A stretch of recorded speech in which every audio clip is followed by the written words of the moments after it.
Here are some quick tips and tricks to help you mock up that new manual transmission in your project car. We are in the process of replacing the old Turbo 350 automatic that we had in our 68 C10 project here with this new TREMEC TKX.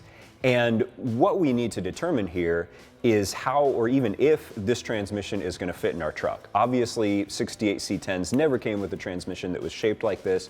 So what we need to do is mock everything up using our new Bellhousing and figure out what's going to be in the way. If we're going to have to modify the tunnel, if we're going to be able to use our crossmember, all of those things. And while this may seem like the most obvious thing in the world, right? You just take the old transmission out, you put the new one in, you cut out everything that's in the way, and you move on. And we've done this enough times to have accumulated kind of just some quick tips and tricks that really make it easier not only to get this thing mocked up successfully, but then to put ourselves in position to be more successful down the road when it comes time to do drive shaft, clutch, and so on. This process is made much easier with a dedicated mock-up transmission like a Speedway Motors SoloSwap, but for our purposes here, we're going to use the actual TREMEC transmission and Bellhousing that we're going to use on this truck. The first thing we're going to do is take this shift tower off, and obviously eventually we're going to want to know where the shifter is located so we can locate the hole in the floor. Right now we're just trying to determine if the general shape of this thing is going to fit inside the transmission tunnel, and for that we're going to need this shifter out of the way. And something that's really cool about these TREMEC transmissions is they have multiple shifter locations, so you can switch this around to put the shifter in the best position for your car. Right now we're just going to take the whole works off, and then the next thing we're going to do is tape over it. So our truck is pretty clean because it's a pretty fresh build. If you're dealing with something old, there's going to be gunk falling out of the tunnel, or if you're going to be cutting and you don't want to be throwing sparks into your transmission, just covering this with tape is a helpful step. The other thing that we're doing, or rather not doing, is we are not going to install flywheel, clutch, pressure plate, and especially the pilot bushing until we're ready for final assembly. That will make it a lot easier for us to put this thing together and take it apart a dozen times like we're going to have to do. So we're just going to put the Bellhousing up there right now to locate the transmission. We're just going to put the Bellhousing on with just a couple bolts. We don't need to put every bolt in and tighten it down. We just need enough to hold the transmission, and the dowel pins are going to carry most of the load anyway.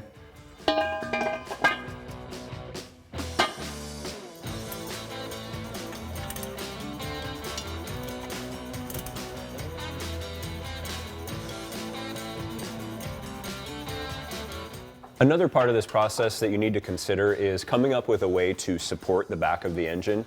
And in our case, we just put a ratchet strap between the frame rails to hold up the back of the oil pan. And then this part here, this is the part that is infinitely easier without having to shish kebab the pressure plate and the throwout bearing. And then lastly, the pilot bushing. This all just kind of dry fits together way easier.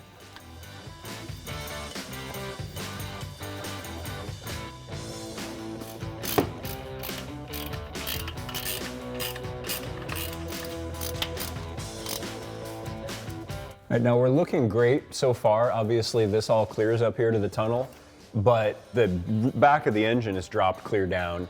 We did that when we took the old transmission out. So the next step is going to be to support this and then see if we can get the crossmember in here with the mount, and then we'll have a better idea of what this angle is going to look like.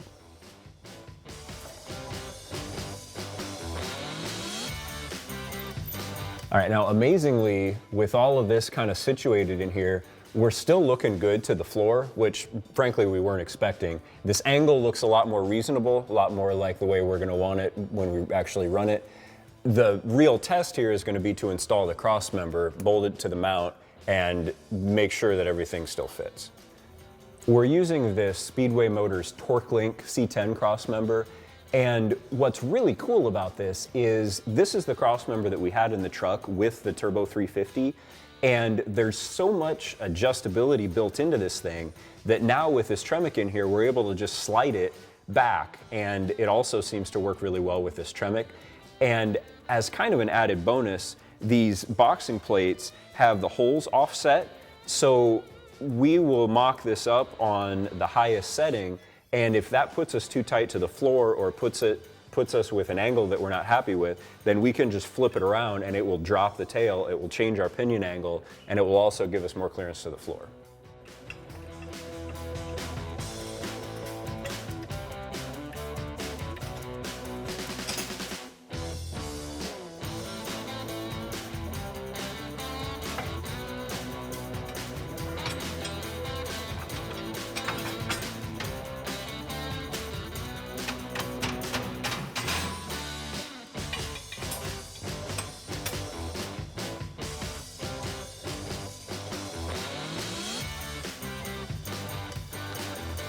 Surprisingly, this is kind of not what we expected. This actually sits here on the Crossmember, even on the highest setting, and there's still we've got about a finger height room to the tunnel everywhere.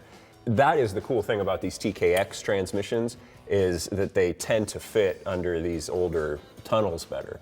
So now that we've kind of verified that this is all going to work and we don't have to spend the next week cutting the tunnel apart and welding in a new one, we're going to look around here and just make sure that there's not something that we're not seeing. With the transmission in place where it's going to be, we want to verify that the shifter is going to kind of come through the floor in a place that isn't like under the seat. We're going to verify that we've got room. You know, this would be a place where you could sort of start working on your clutch linkage.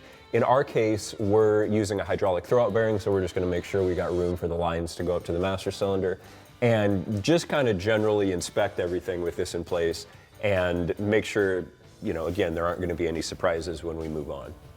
And now that we've determined that everything is pretty much happy around the transmission, while we have it mocked up, we are also going to check our pinion angle and make sure that there's not an adjustment that we need to make either here on the crossmember or on the rear end.